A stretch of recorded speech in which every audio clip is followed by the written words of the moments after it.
What if I told you that being broke isn't your fault, but staying broke absolutely is? Think about it. We spend years in school learning math, history, and grammar, but nobody ever teaches us how money actually works, how to make it, how to grow it, or how to protect it. Rashad, Bilal, and Troy Millings, the minds behind Earn Your Leisure, say that most of us were never meant to understand money, because once you do, you start to see how the system was never built for your success. And You Deserve to Be Rich, they flip that system upside down, showing you how to think, act, and build like the wealthy do. This isn't about skipping coffee or cutting corners. It's about rewriting your mindset, your strategy, and your future. So the question isn't if you deserve to be rich. It's what's been standing in your way. Hello, everyone, and welcome to BookPodCastZone. I'm Emma. I'm John. And that opening, wow, really hits you, doesn't it? It's not just some catchy phrase. Not at all. It's like a direct challenge, a statement of potential. Exactly. And today, we are diving deep into the book behind that challenge, You Deserve to Be Rich, The Financial Roadmap from Rashad, Bilal, and Troy Millings, the guys from Earn Your Leisure, or EYL. Right. And this isn't just, a typical book review. No. Our mission here is really to pull out the core blueprint, No. give you the actionable knowledge from this, well, they call it a gritty roadmap. I like that gritty. It's not theory. It feels grounded. Totally. Yeah. And the structure is brilliant, like you mentioned in the intro. It's set up like a vinyl record. Yeah, the A side and B side. Exactly. A side is all about mindset, the internal work, healing those financial scars, getting your head right. Which is often the hardest part, honestly. It really is. Yeah. And then the B side is about building wealth, the practical steps, the tactics, the strategies. So what we want to do today is distill all that down. Help you extract what you need to. First, deal with any financial baggage you might be carrying. The scars, the trauma. And second, build what they call unbreakable strength, which sounds pretty essential right now. Oh, absolutely essential. Especially thinking about, the current economy in 2025. We've got rising costs, crypto going wild. Yeah.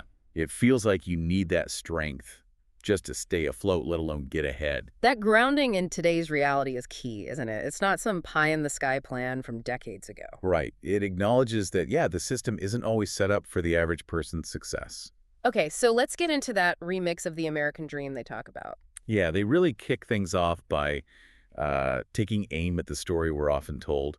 They call it exposing the rigged game. The whole pull yourself up by your bootstraps narrative. Exactly. They basically say, look, that sounds good, but it often ignores the reality for people starting without generational wealth, without connections, without, bootstraps to begin with. It's a pretty bold statement right out of the gate, a firecracker confession, as the outline puts it. It is, and it acknowledges those systemic hurdles that are just there. And the numbers they bring in, like that wealth gap statistic. The 13-to-1 gap. Yeah, 13 to 1, particularly affecting Black and brown communities in the U.S. When you hear that, and then you look at, say, the October inflation headlines. Right, where everything costs more, paychecks aren't stretching. It paints a really stark picture. It's not just earning less. It's like starting way behind in a race where the finish line keeps moving further away because of inflation. And that's why their perspective is so powerful. They've lived it. Their origin stories, right, from the Bronx. Yeah, their Bronx to boardroom stories. They talk about being best friends, seeing the financial traps in their own communities and their families, and figuring out how to navigate around them, how to dodge them. So the book isn't just theory. It's like the playbook they developed from their own experience. Exactly. It's about flipping that script, showing that even with those obstacles, you can build wealth if you have the right knowledge and, crucially, the right mindset. Okay, so if the old dream is flawed, what's the EYL version? What does financial freedom actually mean according to them? It's simple, but profound. The true goal, they say, is owning your time. Full stop. Owning your time, not just having a big bank account. Not primarily, no. It's reaching the point where your passive income money you earn without actively working for it covers your living expenses. Okay. So your decisions aren't driven by needing the next paycheck. Precisely. You shift from just surviving, just getting by, to actually thriving, making choices based on what you want to do, not what you have to do. That sounds like real freedom. So how do you get there? What's the core strategy? The EYL thesis. It's boiled down to 3 steps. 1, boost your income, find ways to earn more. Makes sense. 2, slash your expenses, be intentional about where your money goes. The trimming part. And 3, the crucial part, invest the gap, aggressively, consistently. Boost income, slash expenses, invest the gap. Okay. Seems straightforward. Conceptually, yes. The execution takes discipline. And that investment piece, they put a huge emphasis on passive income. Right, you mentioned that. Making money work for you. Exactly. They talk a lot about building streams of income that don't require your constant effort. Dividend stocks are a big one they mention. Can you break that down quickly for someone who might not know? Sure. So when you own stock in certain companies, they share a portion of their profits with their shareholders, usually paid out in cash every quarter or so. Those are dividends. So you buy the stock once. And if it pays dividends, you keep getting paid just for holding it. It's literally money coming in while you sleep, based on an investment decision you made potentially years ago. That's the dream, isn't it? It's a key part of the EYL roadmap. But they also frame this whole thing in a very modern context. How so? Well, they acknowledge the paradox of investing today. On one hand, you have apps like Robinhood and others that have made it super easy for anyone to start investing, lowered the barrier to entry, which is great. Yeah, democratization of finance, they call it. Right. But on the other hand, that easy access also means there's a flood of information and, unfortunately, a lot of misinformation and scams out there, too. So it's easier to get in, but also easier to get burned. Exactly. So their roadmap isn't about chasing quick thrills or meme stocks. It's about a disciplined, long-term approach, building sustainable wealth, healing those financial wounds without getting caught up in hype cycles that lead to burnout or, worse, big losses. Okay, that makes a lot of sense. It's about smart, sustainable growth. Spot on. All right, before we really dig into the A side, that mindset piece, just a quick reminder to everyone listening. Yeah, if you're finding this valuable, Please hit that like button, subscribe to BookPodcastZone, and maybe share this with someone who could use this roadmap. It helps us keep bringing you these deep dives. definitely. Okay, ready for the A side? Let's do it. Mindset first. Okay, Chapter 1. The highest level. This is where they really define wealth differently. It's not just a number. Right. They call it a vibe. What does that mean exactly? It's about the feeling of control, of abundance, of not being stressed about money. It's the ability to call the shots, as they put it. So less about having millions, more about what having enough money allows you to do. Precisely. They give examples like, imagine a family emergency pops up. Does it send you scrambling for a high-interest loan? Or can you handle it, maybe bail someone out, without even breaking a sweat financially? That's a huge difference in stress levels. Massive. Or being able to take that spontaneous vacation, not because you saved up frantically for 6 months, but because your money is already working, generating income, and you have the freedom to just go. Okay, I get that. It's a feeling of security and freedom. So how do you cultivate that vibe? It starts with a mental shift, a turning point. You have to consciously replace those limiting beliefs we all carry around. Like, I'm just not good with money, or rich people are greedy, or my family's always been broke. Exactly. All that internal negative talk. Yeah. You have to swap it out for an empowered statement. Their phrase is, I deserve the throne. I deserve the throne. That's bold. It is. It's about claiming your right to be in control of your financial destiny. Saying, yes, I am worthy of wealth and I am capable of achieving it. But just saying it isn't enough, right? Definitely not. It requires active mental work. They talk about elite thinking and, crucially, visualization. Visualization. I've heard about this. But they push for really specific tactile visualization. It's not just dreaming about a big house. Right. It's about, say, scripting out a real estate deal in detail. Especially relevant now, maybe thinking about the 2025 housing market potentially rebounding. So, like, imagine the actual numbers. Yeah. Visualize the purchase price, the closing costs, the renovation budget line by line, the final sale price, the profit. See the pro forma statement in your mind.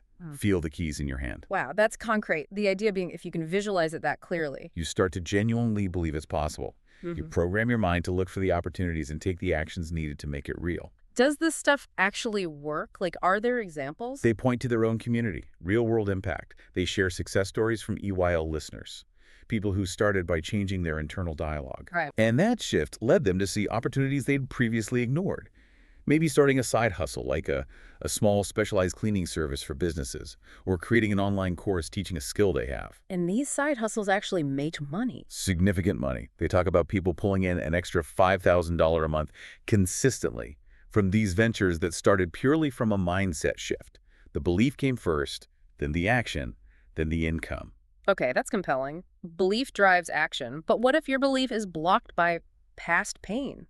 Ah, well, that brings us right to the next chapter. Probably the heaviest, but maybe the most important one on the A side. Chapter 2, Dealing with Financial Trauma. This sounds intense. It is, and it's so necessary. They don't shy away from it. They dive right into what they call the shadows. And the inherited pain around money. Exactly. Think about the feelings tied to past experiences, maybe watching your parents stress over bills, maybe being denied a loan yourself, the shame of a bounced check, or even memories of childhood hustles born out of necessity, not desire. Yeah, those things leave marks. Deep ones. Absolutely. And that collection of experiences creates this underlying financial fear, this trauma that can sabotage you even when good opportunities come along. You might self-sabotage because deep down you don't feel worthy or you're terrified of losing it all again. So it's like therapy, but for your wallet. That's a great way to put it. Therapy for your wallet. They argue you have to do this emotional audit. You have to face that inherited fear directly. It's the only way to break free from that scarcity mindset. How does facing it help? It reframes the narrative. They share powerful examples, Yeah. like someone carrying, say, $20,000 in credit card debt and feeling immense shame about it. Yeah, that's common. But through this process, they realized the debt wasn't a personal failing, but maybe a symptom of unhealed trauma, like spending to feel better or not negotiating salary because of low self-worth rooted in past experiences. Understanding the why behind the behavior. Exactly. And that realization can be incredibly freeing. It shifts you from feeling like a victim of your circumstances to someone who understands their patterns and can choose to change them. Victim to victor, overnight, sometimes. Okay, so how do you actually do that? How do you rewire that scarcity brain? The insight gold, as they call it, is structured journaling, specific prompts to audit your money wounds. Like what kind of prompts? Things like, what's your earliest memory involving money and what feelings came with it? Or describe a time you felt deep shame or anxiety about money. What triggered it? Or what messages about money did you receive growing up? That requires some real honesty with yourself. It does. But digging into that stuff brings clarity. They've seen in their community that people who do this work, who really unpack their money stories, often see a significant jump in their savings rate they mentioned, up to 30%. Wow, 30% increase just from journaling. Yep. Because it addresses the root cause. If you're compulsively spending because of insecurity, understanding the insecurity helps you stop the behavior. If you're terrified of investing because you saw someone lose everything, unpacking that fear allows you to approach investing rationally. That makes sense. You're healing the wound, not just putting a Band-Aid on the symptom. Precisely. And think about how relevant this is right now in 2025. We hear a lot about quiet quitting.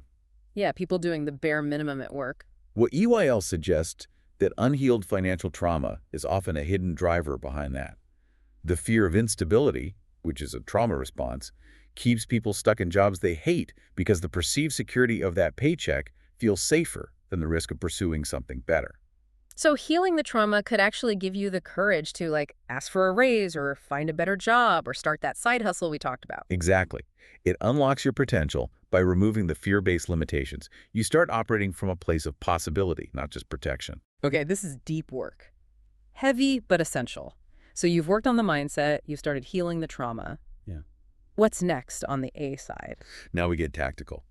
We build the foundation for managing the money you do have or will have. It's time for the budget. The dreaded B word for many people. Right. But EYL flips that script too. Chapter 3, Budgeting. Okay, how do they make this sound exciting?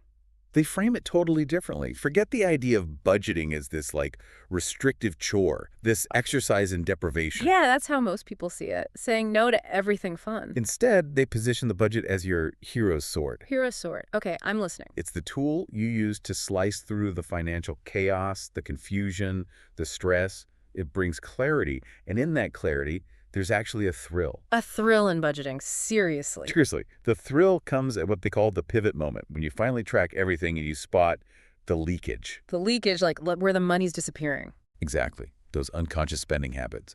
Maybe it's $300 a month on subscriptions you forgot you had. Maybe it's $500 on takeout because you're too tired to cook.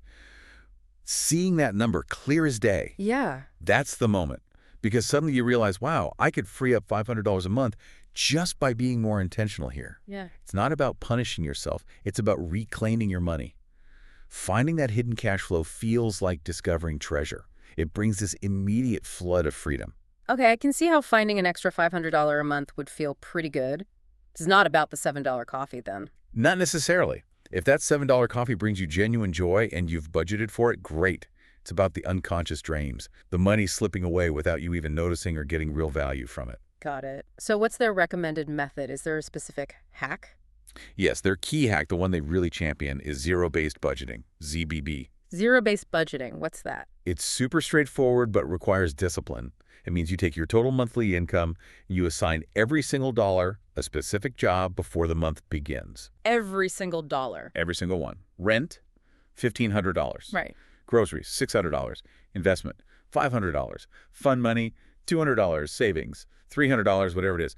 The goal is income minus all assigned expenses and savings equals zero. Ah, so there's no leftover float money just sitting there tempting you. Exactly. That ambiguity is where overspending happens. ZBB forces intentionality, and they argue it's perfect for people with variable income, like in the gig economy, because it forces you to plan based on expected income and prioritize where every dollar goes. That sounds like it takes serious discipline. It does. Discipline is paramount. They mentioned using tools, tracking apps like Mint or YNAB that can automate some things and send alerts. Yeah, this can help. But ultimately, it's about building the budgeting muscle, making it a habit. Yeah. And that discipline is non-negotiable today, especially with what you call quiet inflation. Right, the price of everything just creeping up. Gas, coffee, groceries. That slow creep eats away at your purchasing power if you're not paying close attention. Consistent, detailed ZBB is really the only way to counteract that effectively and make progress towards big goals, like, say, building that crucial six-figure emergency fund. A six-figure emergency fund? Wow. That seems huge. It's a major goal. They advocate for long-term security. Yeah. And you don't get there by accident. You get there by assigning every dollar a job month after month and making savings and investing a non-negotiable expense line in that zero-based budget. Okay.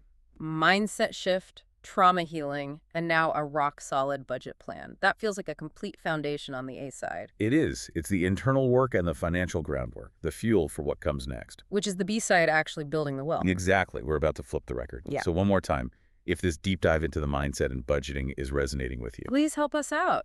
Like, subscribe, and share this analysis. Let other people know this roadmap exists. all right, B side. Let's talk about building. Okay, B side. Building wealth. Where do they start? They start with something many people fear or misunderstand: credit. Chapter 4, the keys to the kingdom. Credit as keys. Interesting. Most people think of credit cards as debt traps. And they can be, if used improperly. But EYL reframes credit. It's not inherently a curse, it's a tool. Specifically, they call it a crowbar. Crowbar. To pry something open? Exactly. To leverage access to assets you couldn't afford otherwise. The wealthy use leverage constantly. Credit is one of the primary ways they do it. It's about using other people's money, OPM, usually the banks, to acquire things that grow in value. Okay, so it's about how you use credit. Absolutely. And this leads to what they call the gut wrench realization for many. Understanding the difference between good debt and bad debt. Good debt. Isn't all debt bad? Not according to this philosophy. Bad debt is using credit for liabilities, things that decrease in value or are consumed, like fancy clothes, expensive dinners, maybe a depreciating car bought with a high-interest loan. Okay, that makes sense. So good debt is using borrowed money, ideally at a low interest rate, to acquire assets, things that increase in value or generate income. The classic example is a mortgage for a home. Using a loan to buy property that hopefully appreciates. Precisely.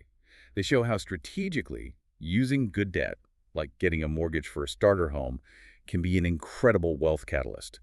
It can take someone who's disciplined from being a renter to a homeowner, building equity sometimes in under 5 years. That's building real, potentially intergenerational wealth. Okay, but to get good debt, like a mortgage with a good rate, you need good credit. Exactly. You need the keys. So the chapter lays out the blueprint for building a high score. They set a target, aim for 700 plus by, say, spring 2026. Ambitious. How do you get there? What are the concrete steps? 2 main action steps right off the bat. Okay. First, check your credit report meticulously and dispute any errors you find. Even small errors can drag down your score. And do it formally via certified mail to create a paper trail. Okay, clean up the report. What's second? Second, if you have little or no credit history, you need to build it. A great tool for this is a secured credit card. Secured card. How does that work? You give the credit card company a cash deposit, maybe $300 to $500. That deposit becomes your credit limit and acts as collateral. So the bank isn't taking much risk. Right. You use the card like a regular credit card, make small purchases, maybe for gas or groceries, and crucially, pay the bill in full and on time every single month. This demonstrates responsible credit behavior to the credit bureaus. And that builds your score over time. Yes, it's a safe way to establish or rebuild credit history. Makes sense. Any other advice on the credit front? Yeah, they bring in a societal context piece here too. They strongly advocate for looking beyond the big national banks and considering community credit unions. Why credit unions? Historically, credit unions, being member-owned nonprofits, often have a mission focused on serving their local community. This can sometimes translate into more flexible underwriting, fairer loan terms, and a greater willingness to work with people who might be overlooked by larger institutions. So potentially better access to that good debt, especially in underserved areas. Exactly. It's about finding partners who are aligned with helping you build wealth, not just extract fees. They see it as crucial for closing those wealth gaps we talked about earlier, especially in specific U.S. zip codes, where access to fair lending is a major barrier. Okay, so master credit, use it as leverage for assets. That's a powerful key. What's next after unlocking credit? Next is putting your own money, the money you saved via your budget, to work. It's time for the investment blueprint. All right, the part everyone wants to know about making money grow. But before we dive in, you know the drill. Yep. If you're liking this breakdown of the B-side. Please take a second to like, subscribe, and share. Help spread this high-value financial knowledge. Okay, Chapter 5. Let's talk investing. Chapter 5, the EYL Investment Blueprint. This feels like the core of the B-side. It really is. This is where the money you've saved and the leverage you've gained through credit starts to multiply. They frame it like mapping out a treasure hunt. A treasure, okay, not just picking stocks then. Definitely not just randomly picking stocks. It's about a systematic, diversified approach. They emphasize disciplined investing over chasing hot tips. So what does that diversified mix look like? What do they recommend? They advocate for a blend. A core component is low-cost index funds. Index funds, those track the whole market, right? Like the S&P 500. Exactly. Instead of trying to pick individual winners, you buy a piece of the entire market. Yeah. It's diversified automatically and usually has very low fees. Okay, what else? They also talk about real estate syndicates. Syndicates. Sounds complicated. It's basically pooling money with other investors to buy larger commercial properties like apartment buildings or shopping centers that you couldn't afford on your own. You get fractional ownership and potentially passive income without being the landlord yourself. Ah, okay, like crowdfunding for real estate. Sort of, yeah. And crucially, across all investments, they highlight the emotional power of passive income, specifically getting that first dividend check. We talked about dividends earlier. Why is that first check so important? Because it makes it real. It's tangible proof. You get this check, maybe it's only $20 or $50, but it's money you didn't actively work for this week. It came from an investment you made. Yeah, I can see how that would be motivating. Hugely motivating. It shows you that even small amounts, like investing $100 a month consistently, actually do compound over time and start generating real cash flow. It turns theory into reality. Okay, so index funds, maybe real estate syndicates, focus on dividends.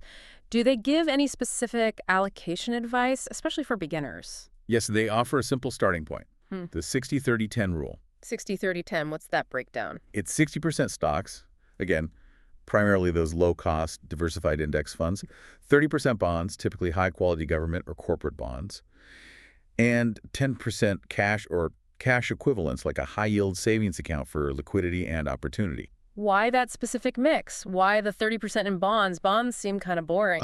They can seem boring, but that's their strength. The bonds act as a stabilizer, a counterweight to the stocks, when the stock market inevitably has a downturn. Which it always does eventually. Right. Your bonds are likely to hold their value better, or maybe even go up slightly. That 30% allocation helps cushion the blow to your overall portfolio value. Ah, so it reduces the volatility, makes the ride smoother. Exactly. And critically, it helps prevent the biggest mistake beginners make, panicking during a crash and selling everything at the bottom, locking in their losses.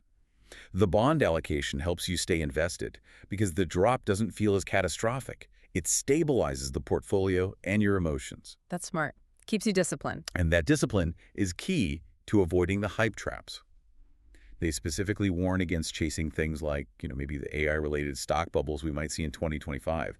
People piling into super volatile, unproven companies hoping for a quick 10x return. Yeah, FOMO, fear of missing out, is powerful. It is, but EYL says long-term wealth isn't built on FOMO. It's built on that consistent, diversified 60-30-10 approach, month after month, year after year. Stick to the plan. Where does this blueprint come from? Is it just their idea? It's rooted in sound investment principles, but they also draw inspiration from their own work. They reference interviews they've done on the EYL podcast Right. with successful investors, moguls, who've applied these kinds of systematic, disciplined methods, people who maybe started investing seriously after the 2020 crash and have seen significant portfolio growth, sometimes 10x, by sticking to a diversified long-term plan, not by chasing hype. Okay, so invest systematically, diversify, use bonds for stability, stay disciplined. Got it. But what about taking a bit more risk sometimes? Is there room for that? Ah, good question. That leads directly into the next chapter. Chapter 6, risky business. Okay, so they do talk about risk. I thought the blueprint was all about playing it safe with index funds and bonds. The core is about safe, systematic investing. But they acknowledge that sometimes taking calculated risks can accelerate wealth building. The key word is calculated. So not just gambling. Definitely not gambling, like playing roulette. They define this kind of risk as intelligent speculation. It might involve allocating a small portion of your portfolio to potentially higher growth, higher volatility assets. Like what? Could be things like investing in crypto during a significant dip, if you understand the technology and the risks, or investing in individual growth stocks in emerging sectors, again, after doing thorough research. It's about informed bets, not blind ones. So understanding the potential upside and the potential downside. Precisely. And only risking money you can truly afford to lose. This isn't your core retirement fund. It's a smaller, speculative portion. How do they suggest approaching this mentally? Risk can be scary. They frame it as flipping fear into fuel. They share stories, likely from their network, of individuals who maybe took a calculated $1,000 risk on a promising but volatile asset. And because they had conviction based on research, and they managed the position well, didn't panic sell, maybe took some profits along the way, that initial small speculation grew significantly, potentially contributing meaningfully to their retirement nest egg over time. So small bets, well-researched, potential for high reward, but managed carefully. Exactly. Intelligent speculation, not YOLOing your life savings. But even with calculated risks, markets go crazy sometimes. How do you protect yourself? How do you sleep at night when things get volatile? Great question. They offer a really practical market protection pro tip using stop-loss orders. Stop-loss orders, what are those? It's an order you place with your broker to automatically sell a stock or asset if it drops to a certain price. Oh, like an automatic safety net. Exactly. Say you buy a speculative stock at $100 per share. You might set a stop-loss order at $90. If the stock price suddenly tanks while you're sleeping or at work, your order triggers automatically, selling your shares at or near $90. So it limits your potential losses, caps the downside. Right. It takes the emotion out of the decision. You decide your maximum acceptable loss before things get crazy so you don't panic sell at an even lower price. Or worse, ride it all the way down to zero. That sounds incredibly useful, especially for volatile assets. It's a critical risk management tool. Diversification helps protect your overall portfolio, but stop losses help protect individual positions, especially the riskier ones. Okay, so understand risk, calculate it, use tools like stop losses. This feels very relevant right now, doesn't it? With the Fed rates being uncertain, market jitters. Extremely relevant. The goal is to equip you to participate in potential future growth, like the next bull run, without being terrified of getting completely wiped out if things go south temporarily. It's about staying in the game intelligently. All right, calculated risk makes sense. But the biggest way to potentially boost income and take control is starting your own thing, right? Absolutely. Which brings us to the heart of the EYL story itself. Entrepreneurship. Ready to talk about the beautiful struggle. Let's get into it. But first, one last reminder for this section. Right. Risk isn't a dirty word if you manage it. Help others learn how by clicking like, subscribing, and sharing this deep dive. Okay, Chapter 7, The Entrepreneurial Journey. Chapter 7, Entrepreneurship, a beautiful struggle. I love that title. It acknowledges it's not easy. Not at all. And they lead with vulnerability here. sharing their own raw origin saga. The story of how Earn Your Leisure actually started. Exactly. They talk about the early days, literally strategizing at a kitchen table, the bootstrapping, the initial lack of resources. It wasn't an overnight success. It was a grind, a series of experiments, failures, pivots. Hence the struggle. It makes it more relatable than just seeing the success they have now. Definitely. It demystifies it a bit. And they pinpoint that incredible moment, the heartstopper, when you first taste real independence. Like quitting the 9 to 5. That's often the big one. Maybe it's hitting that first major income milestone from your business, say $10,000 in a single month, the moment you realize, wow, this is viable. This can actually replace my job. That must be an amazing feeling. Amazing, but also terrifying. They stress that navigating that fear and dealing with the inevitable setbacks and failures along the way is just part of the process. Failure isn't the end, it's feedback, data to help you adjust your course. Treating failure as feedback, not fatality, that's a key mindset shift. Huge. So how do you increase your chances of success, especially now in the digital age? They offer some key moves tailored for the current creator economy. Okay, practical tips. What are they? First, validate your ideas quickly with a minimum viable product, or MVP. MVP. I've heard that term. What is it really? It's the simplest, most basic version of your product or service that you can put out into the world to see if anyone actually wants it. It's not the perfect, polished, final version. So, like, instead of building a whole complex app, maybe just a simple landing page describing the app to see if people sign up. Exactly. Or instead of ordering 10,000 units of a product, maybe just make a small batch of 50 and see if they sell. The goal is to get real customer feedback as quickly and cheaply as possible before you invest tons of time and money. Test the waters before diving in. Makes sense. What's the second key move? Scaling via social proof. Leveraging platforms, they specifically mention things relevant now, like TikTok shops, Instagram, to build a community, showcase testimonials, and let your satisfied customers become your marketing engine. Using the power of community and trust online. Right. In the creator economy, authenticity and social proof are incredibly powerful for building momentum. So this isn't just about having a casual side hustle anymore. No, the goal here is to provide an empire blueprint. It's about taking that initial idea, that skill, that solution to a community problem, and building a formal, scalable business around it. Moving from side hustle to a real asset. Precisely. And they frame this as particularly powerful for fostering generational wealth, inspiring this wave we're seeing of new Black-owned startups and other minority-owned businesses across the U.S.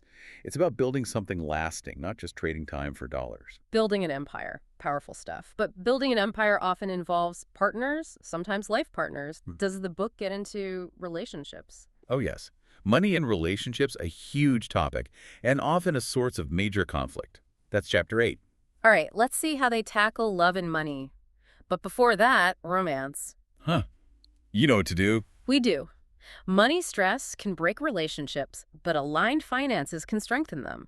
Like, subscribe, and share this crucial relationship chapter. Okay, let's talk coupling and cash. Chapter 8, Love and Money. Okay, this is where it gets personal for a lot of people. Absolutely. They dive right into the contrast. Cash clashes versus soulmate synergy. Cash clashes. Yeah. Yeah, money fights are notorious relationship killers, aren't they? Statistics show it's a leading cause of divorce. They are. Different spending habits, secret debt, disagreements about financial goals. It can create so much tension and mistrust. But EYL argues that when you get on the same page financially, it doesn't just reduce conflict, it actually sparks deeper connection. Yeah. Creates synergy. How does that work? How do you get synergistic about money? The emotional core of their advice is the concept of regular joint money dates. Money dates. Like setting aside specific time to talk about finances. Exactly. Intentional, scheduled conversations, not just bringing it up randomly during dinner when you're both tired. This is dedicated time to create transparency and build trust. Sounds potentially awkward or confrontational? It can be, initially. It requires real vulnerability. Laying all the cards on the table, debts, income, fears, dreams, dissolving that mine versus yours mentality, and shifting to ours. Okay. But the idea is that getting through that initial discomfort leads to relief and a stronger foundation. That's the promise. The relief that comes from knowing everything's out in the open, you're working as a team, you have shared goals you're striving for together. That's incredibly powerful for bonding a couple.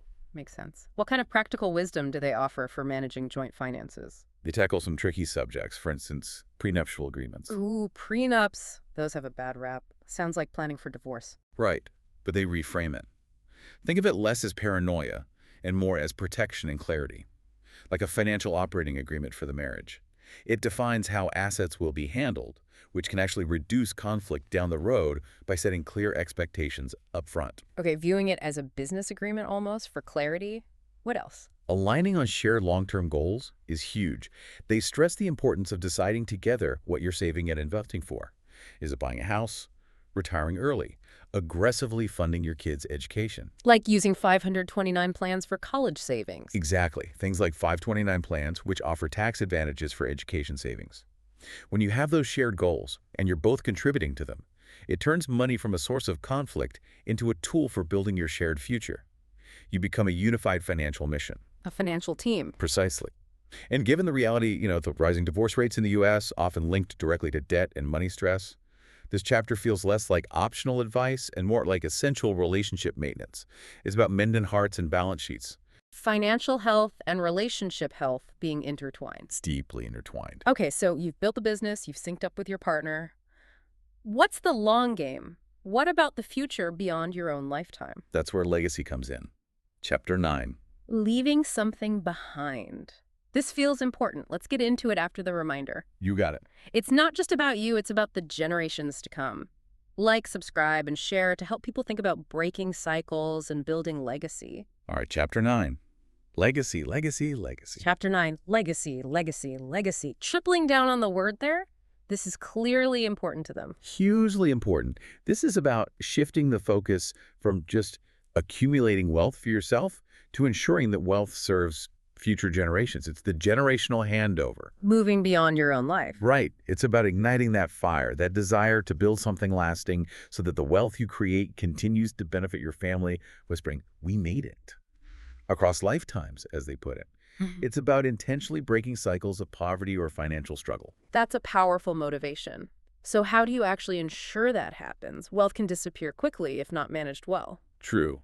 This requires a tactical pivot towards shielding assets, protecting what you've built so it can be passed on effectively. Shielding assets. From what? Taxes? Lawsuits? Both? Yeah. Potentially. They introduce more sophisticated planning tools here, particularly the concept of trusts. Trusts. I've heard of those, usually associated with very wealthy families. They can be used by anyone with assets to protect, though. A trust is essentially a legal entity you create to hold your assets, like property, investments, cash, for the benefit of your chosen beneficiaries, your kids, grandkids, etc. How does that shield the assets? Well, properly structured trust can help minimize estate taxes, which can take a significant bite out of inherited wealth. And crucially, assets held in trust usually avoid the probate process. Probate. That's the court process after someone dies, right? Can be long and expensive. Exactly. It can tie up assets for months or even years and eat up funds in legal fees. Trusts allow for a much smoother, private, and often quicker transfer of assets according to your wishes. It ensures your $500,000 net worth, or whatever it is, actually gets deployed strategically for your heirs rather than getting diluted by taxes and fees. Okay, trusts sound important for larger estates. What about more basic planning everyone needs? Absolutely. They cover the core planning basics too. Everyone needs a will, of course. But they also specifically highlight a strategy called life insurance ladders. Life insurance ladders. What's that? Not just one big policy. Right. Instead of buying one massive life insurance policy that pays out a lump sum upon death, laddering involves buying several smaller policies with different term lengths that are set to expire or pay out at different times. Why do that? It provides targeted liquidity when the family is likely to need it most. For example, a smaller policy might cover immediate funeral costs and living expenses. A larger medium-term policy might mature when the kids are college-aged to cover tuition. Another might be time for paying off the mortgage. Ah, so it delivers the right amount of cash at the right milestones. Exactly. It's a more strategic way to use life insurance to ensure specific financial needs are met, making it a powerful tool for permanently breaking cycles where one generation's death causes financial hardship for the next. That's really smart, targeted planning. And it all ties into what people are calling the soft inheritance trend, which feels very 2025. Soft inheritance. Meaning not just money. Right. It's the idea that gifting financial knowledge is just as important, if not more so, than gifting the assets themselves. Things like holding regular family finance nights. Like the money dates for couples, but for the whole family. Yeah. Teaching kids about budgeting, saving, investing, the importance of credit. Passing down the financial literacy alongside the actual inheritance ensures the wealth is sustained and grown, not squandered. The intellectual capital becomes part of the legacy. Wow. Building wealth, protecting it with trusts and insurance, and passing down the knowledge. That's a complete legacy plan. So what happens when you actually achieve a major milestone? Like what if you hit, say, your first million? The problem everyone wants to have. That's chapter 10. Okay, managing big success. Let's get into it. But first, Last call for this section. you've hit the big goal. Now the game changes. Like, subscribe, and share for crucial strategies on managing that first million. Let's tackle the millionaire maze. Chapter 10. What to do with your first million. Okay, this sounds like a good problem to have, but I imagine it can also be overwhelming. Incredibly overwhelming. Hitting that milestone, whether it's through business success, investing, or even a windfall like an inheritance or selling a company, introduces a whole new level of complexity. They call it the millionaire maze. Maze implies you can get lost. Easily. Sudden wealth can vanish surprisingly quickly if you don't have sophisticated guardrails in place. This chapter is about mapping the critical steps to take immediately. So what's step one, besides maybe popping some champagne? Celebration is fine, but the strategy needs to kick in almost instantly. They contrast strategy versus celebration. The immediate priority is capital preservation and planning. Okay, so what does that look like? One strategy they suggest is, almost immediately, parking a significant chunk, maybe half, so $500,000 in extremely low-risk liquid investments. Think short-term government bonds, high-yield savings accounts, CDs. Why so conservative right away? It buys you breathing room. It protects a large portion of the capital while you take time to develop a thoughtful long-term strategy for the rest with qualified advisors. It prevents impulsive decisions made during the initial excitement or overwhelm. Okay, stabilize first, then what with the other half? The remainder can then be deployed more strategically, maybe seeding new ventures, making calculated investments based on your long-term plan, further diversifying, paying off any remaining high-interest debt. It's done thoughtfully, not reactively. Makes sense. What's the biggest danger after hitting a goal like that? The biggest threat is almost always lifestyle creep. Inflating your spending to match your new net worth. Buying the mansion, the fancy cars. Exactly. It's incredibly common. You feel rich, so you start spending like it, often much faster than you realize. Suddenly, the million isn't lasting nearly as long as you thought. So how do you avoid that pitfall? Practical tactics. Right. One is delaying gratification. Don't make huge purchases immediately. Give yourself time to adjust. Another is defining your freedom number, the amount of passive income you actually need to live comfortably, and focusing on generating that rather than just spending the principal. So live off the income generated by the million, not the million itself. Ideally, yes, or at least ensure your spending stays proportionate to your sustainable passive income potential, not just the lump sum number. Keep your core expenses grounded. Okay, preserve capital, avoid lifestyle creep. What else changes at this level? Taxes become a much bigger factor. Tax-smart tactics are essential. Right. More income, more assets, more taxes. Potentially, yes. So you need strategies. They mention things like tax-smart Roth conversions, converting traditional IRA or 401k funds to Roth accounts strategically. Perhaps in years where your income might be temporarily lower, paying the tax now to allow for tax-free growth and withdrawals later.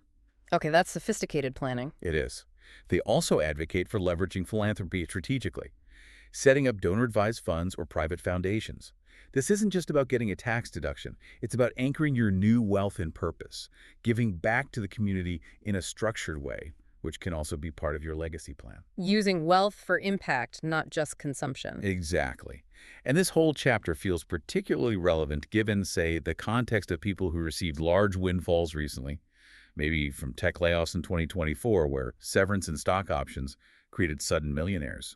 This provides a framework to keep that new wealth grounded, strategic, and sustainable. Wow. Okay, so there's a whole plan even after you hit the big goal. It doesn't just stop there. Wealth building is ongoing. Maintenance and strategic deployment are key. So we've covered mindset, budgeting, credit, investing, risk, entrepreneurship, relationships, legacy, and managing success. What's left? How do you tie it all together? The final chapter brings it all back to action. A concrete plan for the next year. The final push, let's wrap it up. But before the action plan, Last one. we are closing the loop. Like, subscribe, and share to help everyone lock in their long-term success habits. Chapter 11. EYL in a year. Let's sprint to the finish. Chapter 11. EYL in a year. So this is the practical step-by-step action plan to implement everything we've discussed. Exactly. It closes the loop, taking you from where you are right now, maybe just starting the financial audit after listening to this all the way through, to demonstrably building core assets within a defined 12-month timeline. It's an aggressive sprint. A sprint suggests focus and deadlines. Do they set specific goals? Yes, they emphasize setting tangible key milestones. For example, a concrete goal might be, I will have $10,000 invested in my diversified portfolio by the end of quarter 4. So not just, I want to invest more, but a specific, measurable, achievable, relevant, and time-bound, smart goal. Precisely. These milestones turn the abstract ambition of getting rich into concrete quarterly targets that you can track and hold yourself accountable to. Speaking of accountability, doing this alone can be tough. Absolutely. Which is why they heavily emphasize community and accountability. This isn't meant to be a solo journey. So find a buddy, join a group. Yes. Use accountability partners, join online communities, maybe even the EYL community itself. Use apps designed for shared goal tracking. The emotional boost you get from crossing milestones together, sharing wins and struggles, is huge for maintaining momentum. Makes sense. The shared journey keeps you going when motivation dips. Totally. The whole playbook is built around consistency, those weekly check-ins, whether with yourself, a partner, or a group. It's about scaling the small wins. Maybe this week you nailed your zero-based budget. Next week you open your investment account. The week after you make your first automated investment. Small steps consistently lead to big results over the year. That's the core idea. Turning these actions into sustained habits. And looking beyond the 12 months, where does this plan lead? It's positioned as the launch pad, the foundation for sustained abundance. They even connect it to future opportunities, suggesting that getting your financial house in order now positions you to capitalize on emerging trends, like maybe the anticipated boom in green energy investment expected around 2026. So the plan isn't just for the next year, it's about setting yourself up for long-term, future-focused success. Exactly. It's about building the skills, habits, and asset base now so you're ready to seize opportunities for decades to come. Wow. From mindset shifts to a concrete 12-month plan for capturing future opportunities, that feels incredibly comprehensive. It really covers the full spectrum. Okay, I think we've unpacked the A side and the B side pretty thoroughly. Yeah, we've moved from the internal work to the external action, from healing trauma to building trusts. So let's try to wrap this all up. #tag V, conclusion and outro. All right, so we've journeyed through this whole roadmap, this deep dive into you deserve to be rich. Yeah. From tackling the emotional baggage. Yeah, the financial trauma, the limiting beliefs. All the way to the nitty-gritty tactics of budgeting with ZBB, mastering credit, investing systematically, taking calculated risks, building businesses, handling relationships, planning for legacy, and managing major success. It's a lot, but it feels like a complete system. We're kind of leaving the listener with loaded bases ready to swing, as the outline says. That's a great way to put it. The core message, that EYL remix of the American Dream, is that wealth isn't some mythical thing reserved for a select few. Right. They argue it's achievable. Achievable through that fundamental mindset shift we started with, combined with consistent tactical execution, knowing the rules of the game and playing it strategically. So the final heartbeat, the main takeaway from Bilal and Millings. It comes back to that opening idea. Wealth is your birthright. You deserve it. The call to action isn't just to read about it, but to actively claim it. Daily, consistently, without apology. Start building. Claim it daily. I like that. Okay, before we sign off, your final provocative thought for our listeners, something to really chew on. Okay. Well, the book, as we discussed, constantly circles back to breaking negative cycles and building positive legacy, often through sharing knowledge. Those family finance nights, teaching the next generation, they connect personal wealth building to community uplift implicitly. So my question for you, the listener, building on that is this. Given those stark 13-to-1 wealth gap statistics that Bilal and Millings themselves cite, statistics rooted in systemic issues, how does achieving your personal financial freedom create a mandate, maybe even an obligation, to also actively work towards raising the financial literacy of those around you? Your immediate family, your friends, your wider social circle. Wow. Does your personal wealth plan inherently include a plan for the financial uplift of your community, however you define that? Is individual success enough, or does legacy demand broader impact? That is definitely something to think about. Does your success require you to pull others up with you. A powerful challenge. Food for thought. Indeed. Well, thank you for joining us for this incredibly detailed deep dive into the EYL roadmap in You Deserve to Be Rich. We sincerely hope these insights and actionable steps empower you on your own path to financial sovereignty. Absolutely. Until next time, keep questioning, keep learning, keep seeking those surprising facts, and keep connecting those dots.